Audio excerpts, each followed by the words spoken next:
Sembri un uomo d'altri tempi. Ti ringrazio, infatti sono un uomo d'altri tempi. Dovresti stare all'Asili dove ci sono le autovetture storiche. Ah sì? E quale padiglione è? Buongiorno, posso fare una domanda? Buongiorno.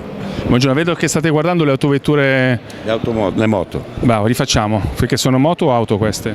Sono moto. Quindi lei ha sbagliato, ha detto adesso rifacciamo, deve essere più preciso. Non ride, il cameraman non ride.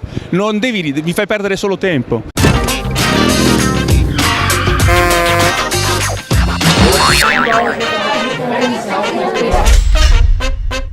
Stai registrando, hai schiacciato rec?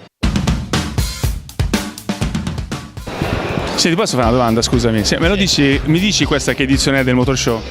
Di dove sei? Sono russa. Russa, lo capisci però l'italiano? Sì, sì. Beh, senti, questa che edizione è del Motor Show? Non lo so. Non è 40, non è 42, che numero è? Ciao giovanotto, come ti chiami? Non dire tanto, non ce ne frega niente. 41? Umberto. Come mai sei Umberto? Ha detto il nome, non volevamo saperlo. Faccio la promozione. Di? Non lo dire, va bene qua. Dillo tu. Benvenuti alla 41esima. Benvenuti alla 41esima edizione del Motor Show di Bologna. Va bene, è stato gentilissimo. Grazie. Prego. Salve. Ciao. Ciao, grazie. Ciao.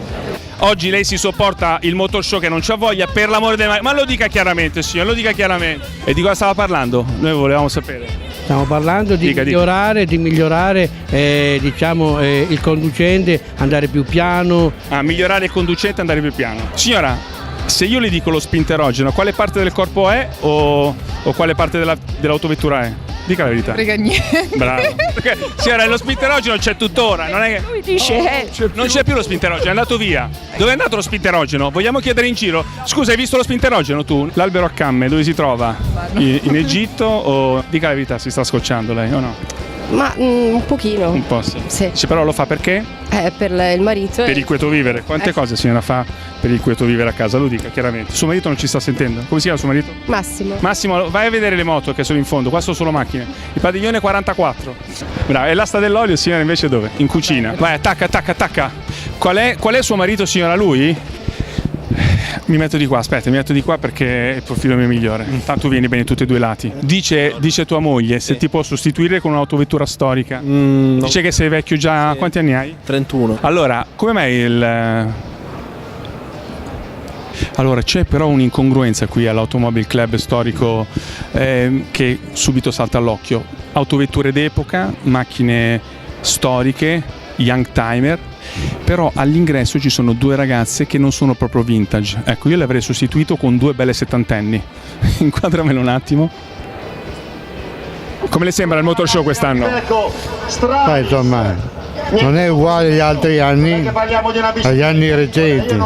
Sì? E rifacciamo, adesso lei dovrebbe dire no, quest'anno in effetti è sempre meglio il Motor Show. Lo dica. Così facciamo. C'è anche il navigatore. Allora, com'è il Motor Show quest'anno? E io sono rimasto un po' deluso. Non ha capito, lei deve parlare bene, deve dire quest'anno è il miglior Motor Show degli altri anni. Quindi come le sembra, buongiorno, come le sembra il Motor Show quest'anno? Sono pochi Lo chieda a lui. Dimmelo, grazie che mi hai detto una cosa. Non me ne frega niente a dire la verità. Bravo, vattene via, vai via, scusa. Dai, tu vai di là, a posto. Chi è che offre lo spritz gratis? Lei? Lo offrivamo fino a 5 minuti fa. Fabiana, ma quanto ci hai messo dentro? L'ho bevuto ma mi sta girando la testa. Addirittura, non l'ho fatto così forte. Stavamo domandando quanto fa con un litro lei? È con voi? Ma è arrivato col pullman dell'istituto? Sì, lui. Ci avete Sky? Cancelliamo tutto. Ciao, tu sei maggiorenne? Sì. Bravo. Vi danno anche il palloncino, quello lì o zucchero filato o solo. Ma quanto sono brutti quelli che vi vengono a guardare? Dillo chiaramente. Ma quanto siete brutti? Com'è questo Motor Show quest'anno? Dica, bellissimo come al solito. Molto bello, molto interessante. Ci sono un sacco di autovetture esposte. Sì. Tante belle aziende, tante grandi aziende. No, devo dire una cosa. E poi un sacco di bella gente che la frequenta, giusto? Sicuramente. È stato gentilissimo, grazie dell'intervista. Salve, datemi del tu, siamo coetanei. Poi tu sei più vecchio di me. Com'è stato questo Motor Show 2018? Vi è piaciuto? Sicuramente molto più pieno e coinvolgente. Rifai. Impegnati di più, cerca di essere più annunciatore. Vai, fai la faccia da annunciatore, vai. Allora, com'è questa edizione 2018? Sicuramente più piena, più coinvolgente rispetto agli anni precedenti. Fai pubblicità al Motor Show perché è l'evento più bello, diciamolo, avvicinati, diciamo, l'evento più bello che c'è l'evento delle autovetture, possiamo dirlo? Sì, assolutamente. Se stavamo in un altro evento, che ne so, da un'altra parte dicevamo Più bello che... dove ci sono cose belle noi, va bene. Allora, chiudiamo, come vi chiamate? Matteo? Matteo e Raffaele, fate voi la chiusura, è finito il servizio e quindi cosa vogliamo dire? Lì nello studio? Vieni allo studio. Guardi troppa televisione tu, eh? È un po'. Sì, capito, devi fare il bravo tu, eh? A posto, grazie, ciao.